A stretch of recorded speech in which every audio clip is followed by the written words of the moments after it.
She was already going through different tests. Her entire body was purple from different needles going into her body. So there was this huge needle they used in drilling her. Good Friday, 30th of March 2018, she decided that was the day she wanted to close her eyes and tell us bye. On the 29th, I felt strongly when we were having like a session that I wasn't going to have a father again after that month. That's when it dawned on me that, okay, I'm now officially an orphan. Imoh Eboh, like we like to call her. Imoh is a Nigerian actor. She's a producer, calls herself a performer of sorts. She has over 19 movies under her belt. Welcome to the show. That's how they drop. There's some people who are in their houses saying, it's not just acting. I know how to act now. I used to act in primary school. Me, I'm like, since the 1800s, we've had film in Nigeria where we used to watch kinetoscope form up until we started seeing black and white, the first colored film, and just thought that, oh, you just act and then boom.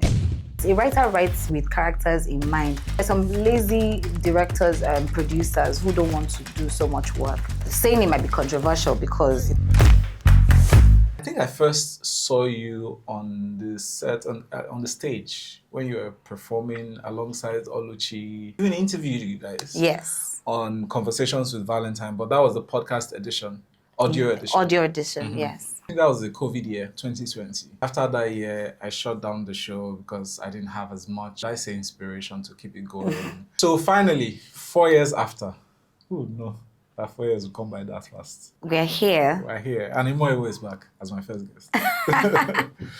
So you started your acting career in 2015, correct? Okay, so I'll say officially, I finally started in 2018.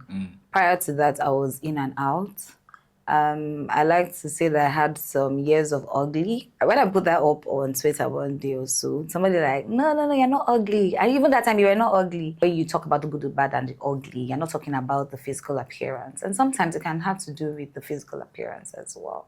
So the first professional acting I did was in 2010, but I still did not stay. I went back to Abuja because I did High School Musical on stage and I did Return of Jennifer, like one scene. People will call it extra, but me, I flew in from Abuja to come and sing that one scene and go back to Abuja. So don't call it extra. But I mean, you can call it extra. I like that. That was my first on-screen appearance. And then my first stage appearance where people paid for tickets to come and watch was High School Musical on stage. And those were in 2010. High School Musical on stage, Return of Jennifer, Part 2. But I don't count that as when I started. I'll call those ones first appearance. Then fast forward, I went to Royal Art Academy in 2014 to study acting for 3 months. That was where I learned some things I didn't know about, because there's some people who are in their houses saying, it's not just acting. I know how to act now. I used to act in primary school. These actors, it's not like they know anything. We're the most intelligent people on earth, if I should say so myself. Because we're doctors, we're lawyers, we're pilots, we're everybody you think we can be. So at the time, I was like every normal person who didn't know anything or who didn't have any education as to what actors do. And I was just, dilly-dallying. But when I went to Royal Art Academy, I had some knowledge of what this was about. That was the first time I knew that there was anything called a monologue. I knew that if you had said monologue, I'll say, okay, mono, one, log, oh, dialogue, two people talking. Monologue, one person talking. But I didn't know what a monologue was as an actor would know today.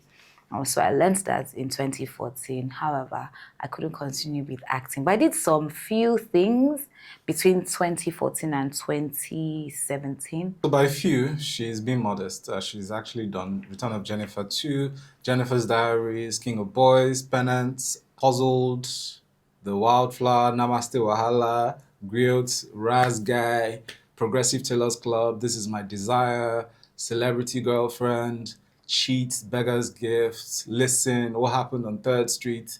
Should I continue?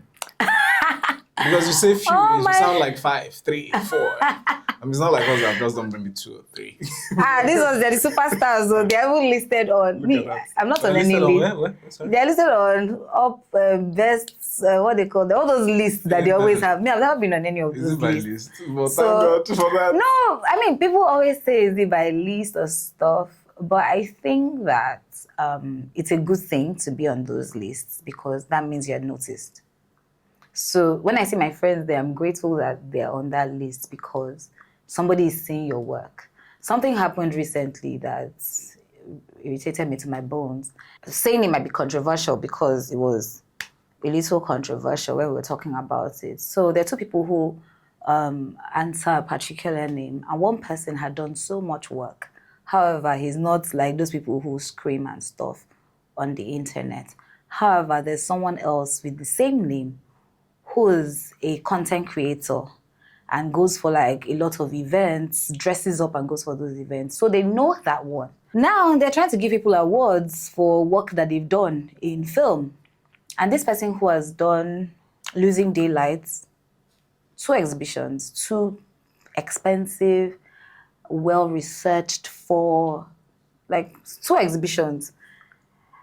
He has done a documentary, manages talents that you all know, like top talents. His CV is written, however, the person who's popular is called up on stage to receive an award for this person.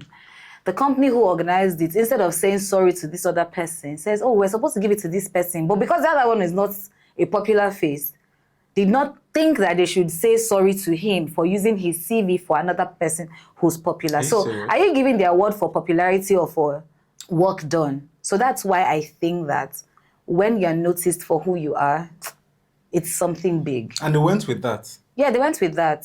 He didn't want to... That was a clear error. It was a clear error and they didn't want to say sorry.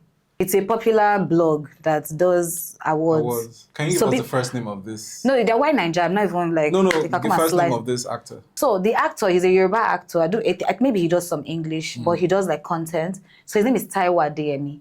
However, this other Taiwo Adeyemi that does Losing Daylight, which is also Finding Daylight. So Losing Daylight is something about, is a showcase of, I'll call it a museum. To curate Nollywood. To curate Nollywood since the 1800s.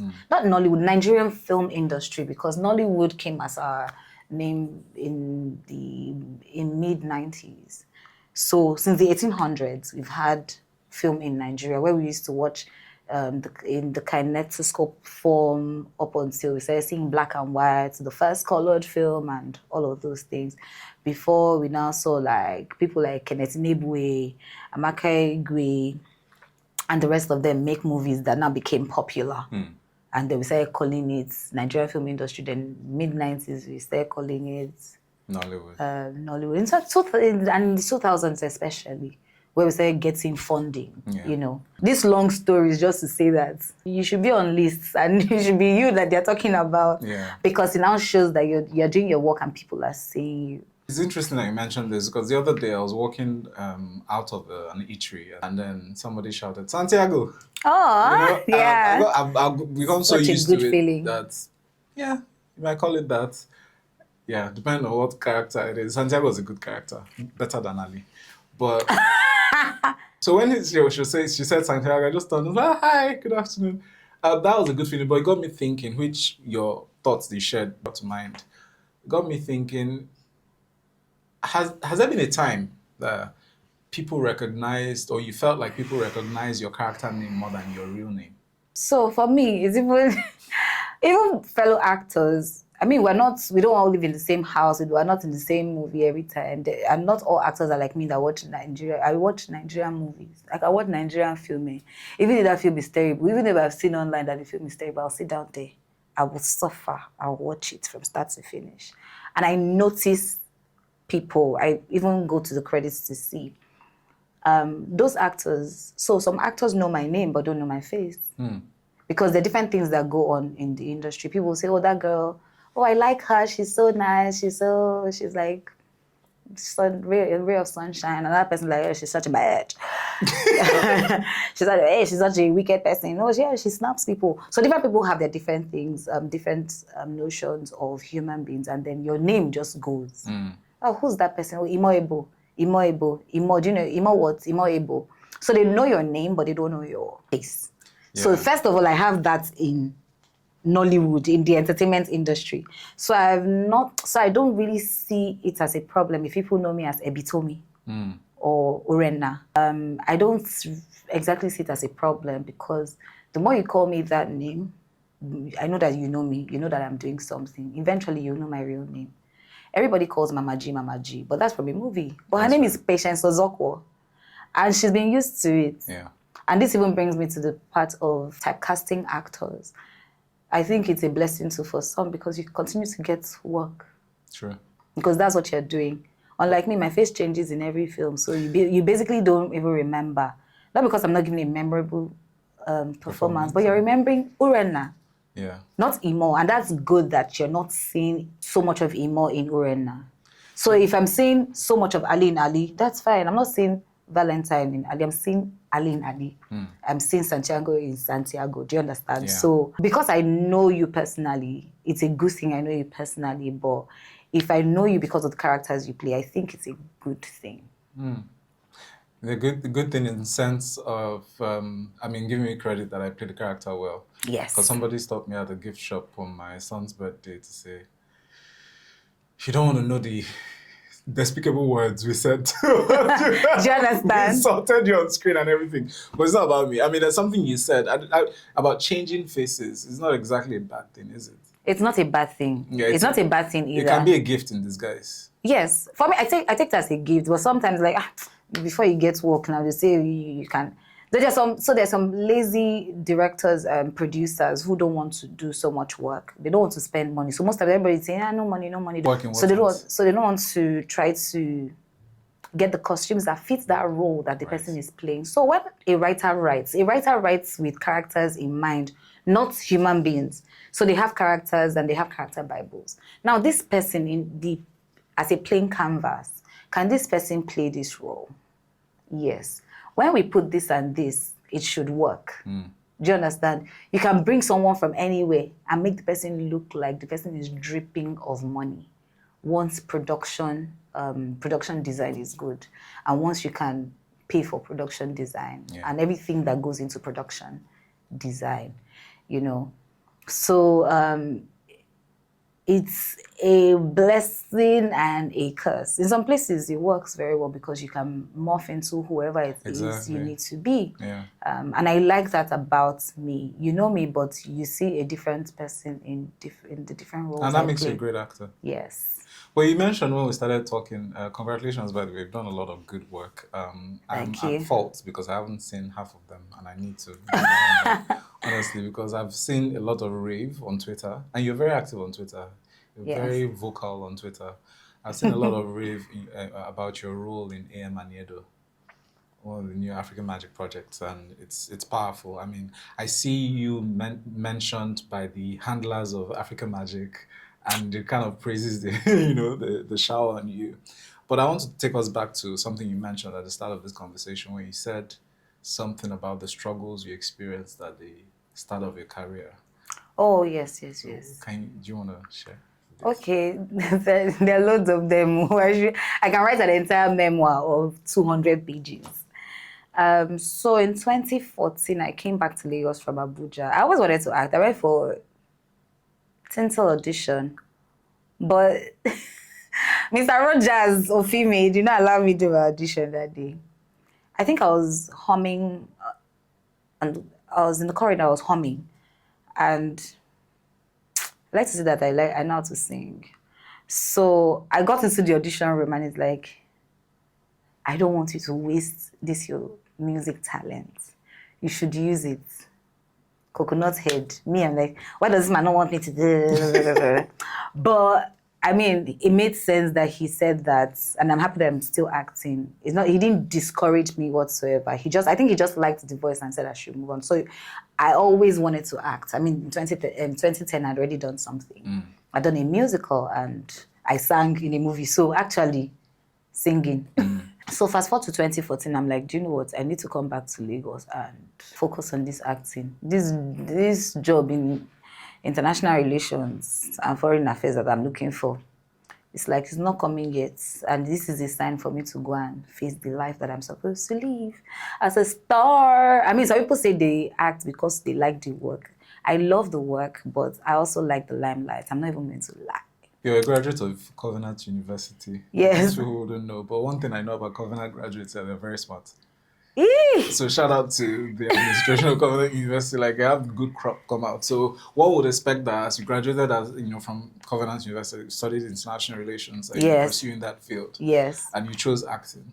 So my parents really wanted me to do that, and I think that I've been able to merge everything into who I am today, because I call myself an international human connector, and I go for meetings in other countries. So that's still international relations, being a diplomat. Actually. So that's still Because I noted, sorry to cut you short, but you mentioned on the website of the World Economic Forum. How did that come about? Is that an easy feat, eh?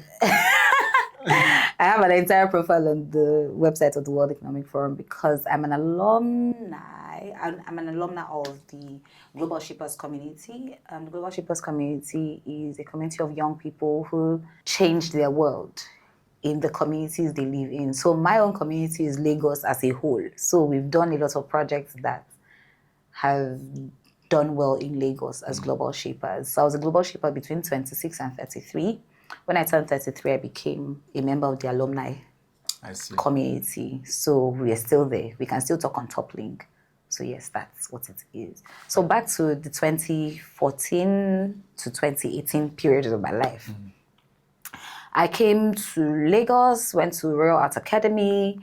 The instructors saw a lot of administration in me. So they're like, we think you can. They were not saying it directly, but it was like, you can do directing, producing, and acting at the same time. But me, I'm like, I want to act. I just want to act. Why am I doing everything? Because I just thought that, oh, you just act and then boom, everything will work out fine like that. I mean, for some, it works very well for them. For some, they have to produce and act. For some, they produce and direct. They don't even act at all. So people have moved to editing. But I'm like, coconut head, I'm going to stay here and do this, But they showed me those things. They also showed me the part of me that could be an event welcome host, because I'm very conversational. Yes. Like, I can be on your podcast. We can talk from now till night. I will continue having things to talk about. But, we have to calm down and cut it short because we cannot go beyond a certain time. So I learned those things low-key, but I couldn't use them at the time because that was the same period when my father was diagnosed of prostate cancer, and he had started chemotherapy from 2014 up until 2017 when he was on remission. We thought that he was well now, but in December 2017, my mom she was turning 70, but she was pale. She was looking like a white woman beyond yellow Oyinbo pepper in Nigeria. She was looking pale but well, but she was losing blood, so she was always weak. And we didn't understand what it was until she went to the hospital. They ran some tests. They're like, no, she's good. They did the endocrinology, everything, colonoscopy. They did everything to check inside her system, outside her body, everything. And they had a what was that? They had a mammogram. Yeah. They did everything, but she seemed well. So they didn't know what it was. At this time, my father said, going south again. So he was now going back to the hospital. So at this point, he now had to do radiotherapy after chemotherapy because his spine was now affected. He was shutting Luth and Echo Hospital, I remember. It was really hard though. Recently, I was talking about how I used to eat brioche and we changed to agege bread at some point. So, I mean, I pray that people watching this don't have any sick family member because sicknesses drain everything, money, emotions, everything. So it was not a good time. After going to the hospital back and forth all these years, he fell sick again. He was now going for radiotherapy where they had to burn his spinal cord for 21 days. So this was, his cells were going to be in trouble again. We didn't know that his body was basically shutting down, finally, and for good. And my mom, on the other hand, my dad suggested that they did a bone marrow test for her. And they're like, oh yeah, that's true. So they took her bone marrow. So if you're doing a bone marrow test, you have to drill your bone in to get your bone marrow out. So they drew, like she was already going through different tests. Her entire body was purple from different needles going into her body. So there was this huge needle they used in drilling her bone marrow out. And they had to send her bone marrow to Cleaner Lancet in South Africa for 2 weeks. That's 10 working days. To return with a test result. It showed that she had lymphoma. Now they wanted to take again to ask if it was not non-Hopkins or Hopkins. At this point, my mother was like, do you know what, I'm tired, just calm down, let me go and rest, and I can come back for this thing if I really want to come back. And I think at this point, she was really close to God. At this point, I think she was already done, and she's like, let me just go and rest and enjoy my remaining days on earth. This 70 that I was waiting to get to, I finally got to hear. This is a very Nigerian thing and Nigerian spiritual thing, because she hadn't had people who had seen the age of 70 or 60. But she had already seen 70, and she's like, do you know what? Deuces. I mean, that's my own conspiracy theory, because I feel like she was already fine. And they found this out early February, because we had gone back and forth the hospital doing tests between December and February. Yeah, and then finally we saw that it was lymphoma she had. So lymphoma is cancer of the bone marrow, and the bone marrow is where your red blood cells and white blood cells are formed. So if you don't have any of them, you're as good as gone. So we didn't realize that she had this for a while. So it was like, this was already the end. So if they were going to do anything, they would have had to like take out her entire bone marrow and do a bone marrow transplant. And my mom had always been somebody who didn't think that old people needed to stay on earth to disturb young people who needed to run the earth. So she was, when someone is selfless, she was selfless to a fault. So she'll pack people in the house, they'll stay in the house, she'll feed everybody. She'll complain a few times and say, why are you not being useful? But she'll end up making sure that everybody's okay. And I didn't know that she was as selfless as making sure that people are not stressed because old people are here. I mean, kudos to old people. I really adore and honor them. And I think they should be honored. But I thought it was something noble that she had in mind. It was that same period I went to shoot King of Boys. And the role I played in King of Boys was a young girl who was dying of some sort of sickness because she had grown up in misery. They grew up in a brothel, Bumi and the King of Boys herself. So that was the period. So it was too familiar. It was such a familiar thing because the makeup Hakim effect had done on me. I had seen those kinds of human beings in the hospital. There was a 31-year-old who also had lymphoma in the hospital. She just had a child and they realized that she also had cancer of the bone marrow. And it was heartbreaking because in the period, I didn't even know what it was because my mom had not done her own tests to know.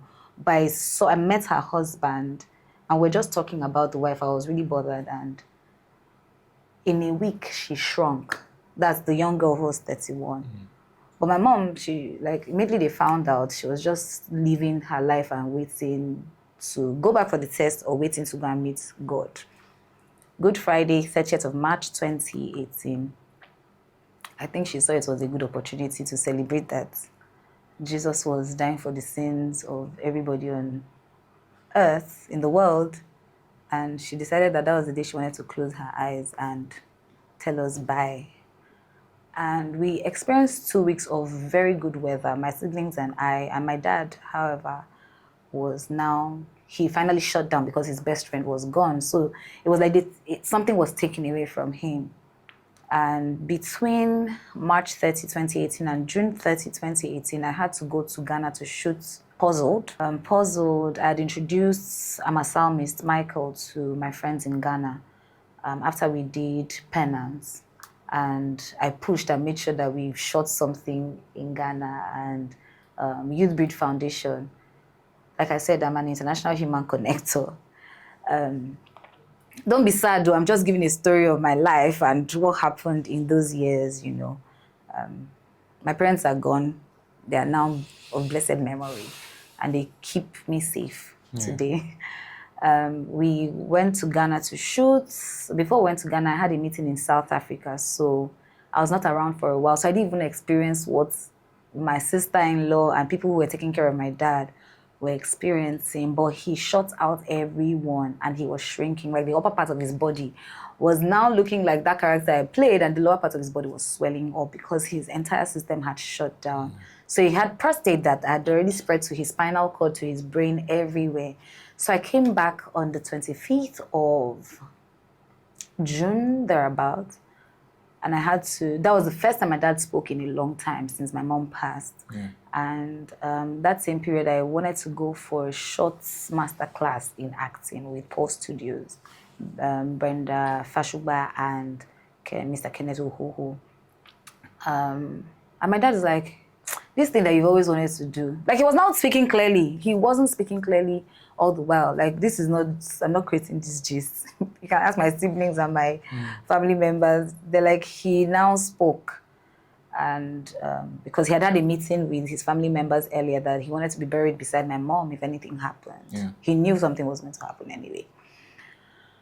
So he released me to go and do this acting. Like, it's not by force to go and work with foreign affairs yet. Eventually you get there, but you can continue with this. And so he was objecting before this time? Yeah, he wasn't, they were supportive, but you know when your parents are just supporting because they're your parents and they have to support what you're doing, but is this something they really believe in? No. They were not objecting. They didn't mind. I mean, they are the ones that paid 5,000 naira to get a form to go and audition for High School Musical. And then they saw me through. They gave me my transportation to go for the rehearsals. Like, they believed in it until they saw that this thing, well, it's poverty that this girl wants to follow. Like, if we're not here now, how is she going to feed? How is she going to live her life? You know. So they're like, no, that is, thank you very much for doing this. I know we know that you have talent. In fact, you were always singing and you were always playing with chairs when you were younger. But auntie, go back to Abuja and wait until you move to Burkina Faso or something, you work in ECOWAS or Foreign Affairs, wherever it is, just stay there and keep going to the not Corporate Affairs Commission. There's a commission for people who work with the federal government. Keep going there until they give you an appointment and get you to start working. But it never came to fruition. So that was when I came back to Lagos in 2014. So at this point, my dad's like 2018.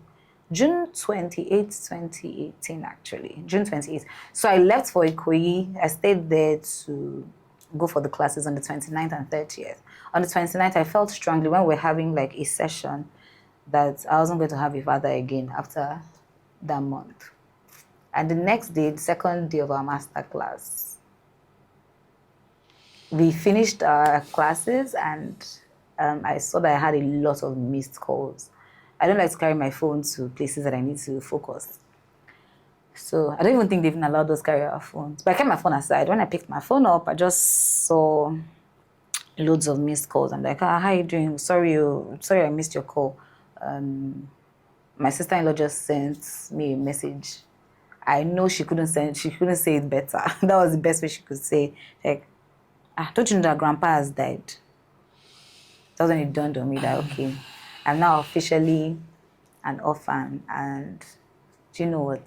Life is too short for you not to do what you need to do. And I've lived by that since 2018. Don't hold grudges for so long. Like, if you're upset with about something, how you deal with it, I mean, try your best to deal with it very well. Sometimes I don't deal with stuff well. Sometimes I deal with stuff well, but I know that I live every day to die once, and once that once comes, that's it. So live, love, and do what you need to do on earth while you're on earth. That's how it's been for me. So since then, King of Boys was released in October 2018. I turned 29 that year, and since then I've been in and out of... No, I've not been in and out. I've been in Nollywood. When I say out is when I'm trying to find some other things to do. being an events welcome host. I'm trying to do some administration. In 2022, I went to study producing so that this administration in film would be like legit. Yeah. You know, so I went to Ebony Life Creative Academy. So 2 schools I've gone to for my career: Royal Art Academy by MMA Song and Ebony Life Creative Academy by Lagos State and Imoh Eboh. Yeah. So yes, those were the years of ugly. Different things happened though. Like I lost friends that I was really close to, not because I'm a bad person or because they're bad people. My state of mind and their state of mind did not just merge. Some of them we've become friends again, like we're cool again. But some, it may never happen again, not because they're bad or I'm bad. It's not just what it is for us to be on earth. But it was a really, really good time to learn about my life. I'm still learning about my life, but I have like a lot more knowledge on how to deal with things. I went through therapy as well between 2020 and 2022. And once in a while, I go for like checkups with my coach / therapist. Therapy is good as well because it helps you. Yeah, it helps you heal fast, and it's a good place to share the deeper things that you cannot share with people. So the way I am, I feel I seem like somebody who shares a lot, but you don't want to know the half of it because no, I don't share everything. But my therapist hears some things and God hears a lot. I hope I've answered the question about those periods. Thank you so much. Like, that's a lot more than I ever knew about you. and I must thank you for opening up this much and sharing, because I can't imagine how many lessons are included in all that experience. And you seem like such a you're a jovial person, you're a happy person, but you say we don't look like what we've been through. Yeah, we don't. Yeah, a placard for that. Between 2014 and when my parents eventually passed, there's sometimes I'm like, I'm tired, I just want to leave this earth. I think those were suicidal thoughts. I did not, I'm too coward to take my own life. And I'm not such a coward to take my own life. So I don't know. Yeah. Both ways. Well, what would you say has been your source of strength? Family, because that time I thought now that I think about it, if you're going to be thinking about it in the way we speak today, I'll be like, my sister was harsh. My sister is like, what are you talking about? God forbid you go out of which earth because of what? How many challenges are you going through? I'm like, I don't like it. We cannot even do this. We cannot do that. We have to, because of the hospital, I cannot live my life how I would like to. Yeah. For somebody who had like enough money to go to camp, and she was back now, and then there wasn't anything in particular because everything had to go to the hospital, everything had to go to treatments.